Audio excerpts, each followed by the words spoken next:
मैंने अपने नाक के अंदर एक इरेजर डाल लिया था और वो 1 महीने तक मेरे नाक के अंदर ही रहा। तो हुआ ये था कि अरे ये देख मैं क्या कर सकता हूँ, ये पुच्ची।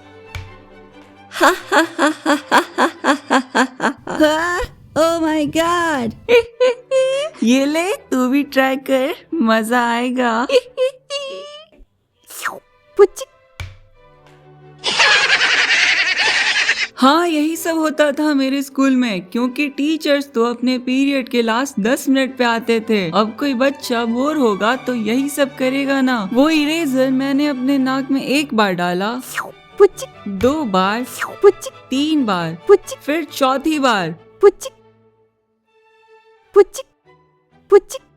मगर इस बार वो बाहर नहीं आया।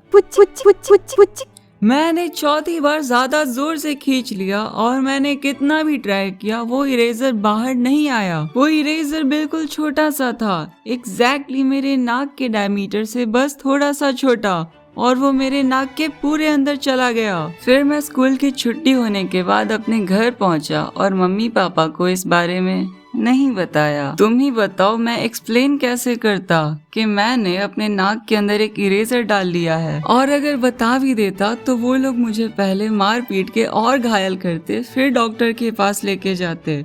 डॉक्टर साहब, इस बच्चे के नाक से इरेजर निकालना है और इसके टूटे हुए हाथ पैर भी जोड़ने हैं। ये बात तब की है जब मैं 5 साल का था, यूकेजी में पढ़ता था और सूखा कॉम्प्लेन खाता था और अपना बिस्तर भी डेली गीला कर देता था। हाँ, अरे ये क्या, मैं तो बाथरूम में सूसू कर रहा था, मैं बेड पे कैसे पहुंचा? अब मुझ जैसे 5 साल के बच्चे में इतना दिमाग नहीं था कि अगर उसके नाक के अंदर कोई इरेजर अटका हुआ है तो वो उसे इस दुनिया से मिटा सकता है। हाँ, मैं बहुत डम था। मुझे तो बचपन में ये लगता था कि धरती चपटी है और अमेरिका मार्स पे है। वो इरेजर मेरे नाक के अंदर 3-4 हफ्ते तक रहा और मैंने किसी को बताया ही नहीं। फिर जब मेरा नाक धीरे धीरे स्वेल करने लगा और मुझे सांस लेने में दिक्कत आ रही थी, क्योंकि मेरा एक नाक बेसिकली क्लोज था, तो मेरे पेरेंट्स ने स्वेलिंग नोटिस कर लिया। हाँ, ये तेरा नाक पकोड़े जैसा क्यों लग रहा है? फिर मैंने उन्हें बताया कि मैंने अपने नाक के अंदर एक इरेजर डाल लिया है। मैंने वो इरेजर ना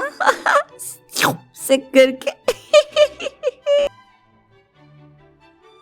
मैंने तो पहले ही कहा था कुत्ता पाल ले। फिर वो लोग मुझे डॉक्टर के पास लेकर गए। मुझे सही से याद नहीं कि वो लोग डॉक्टर थे या नहीं, क्योंकि वो जगह किसी भी क्लिनिक जैसी तो नहीं दिख रही थी। कच्ची दीवारें थी और वहाँ पे एक स्ट्रेचर भी था और सामने गेट पर बकरियां भी बंधी हुई थी। फिर उन लोगों ने मुझे एक स्ट्रेचर पे लेटाया और एक भैया मेरे पास स्ट्रॉ लेकर आए। मुझे लगा वो कोल्ड ड्रिंक पिलाएंगे, लेकिन फिर उन्होंने वो स्ट्रॉ मेरे नाक में डाल दी और उस स्ट्रॉ में फूंक मारने लगे।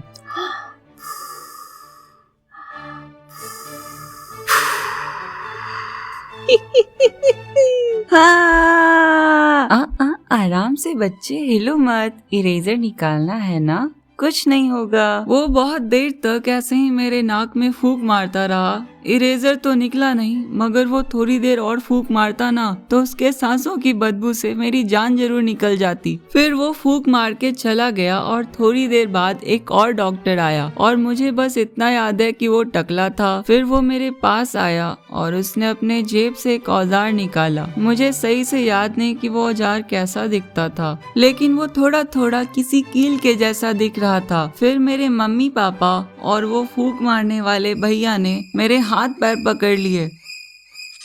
उसने वो कील के जैसा दिखने वाला औजार मेरे नाक में डाल दिया। हाँ, मैं अब से सब बात मानूंगा और सूखा कॉम्प्लेन भी नहीं खाऊंगा और बिस्तर पे सूसू भी नहीं करूंगा, बस मुझे छोड़ दो। और फिर वो डॉक्टर ने जैसे तैसे वो इरेजर मेरे नाक से बाहर निकाल दिया और मुझे ज्यादा कोई दर्द भी नहीं हुआ। मुझे बस डर लग रहा था कि कहीं वो इरेजर निकालने के चक्कर में वो औजार भी मेरे नाक में ना घुस जाए। वो इरेजर निकल जाने के बाद मुझे उस वक्त इतना अच्छा लग रहा था ना कि मैं शब्दों में एक्सप्लेन नहीं कर सकता। लेकिन उस इरेजर की वजह से आज भी मेरे एक नाक का नॉस्ट्रिल दूसरे वाले से थोड़ा सा बड़ा है। तो बच्चों, इस वीडियो से हमें ये सीख मिलती है कि हमें किसी भी इरेजर के साथ खिलवाड़ नहीं करना चाहिए। अब अगर तुम्हें ये वीडियो पसंद आई तो लाइक करो और उस सब्सक्राइब वाले बटन पे इरेजर फेंक के मारो या पेंसिल, मुझे नहीं पता, बस वो क्लिक हो जाना चाहिए। और इस वीडियो पे कमेंट्स करो। जब तुम लोग मुझे कमेंट्स में अंडररेटेड लिखते हो ना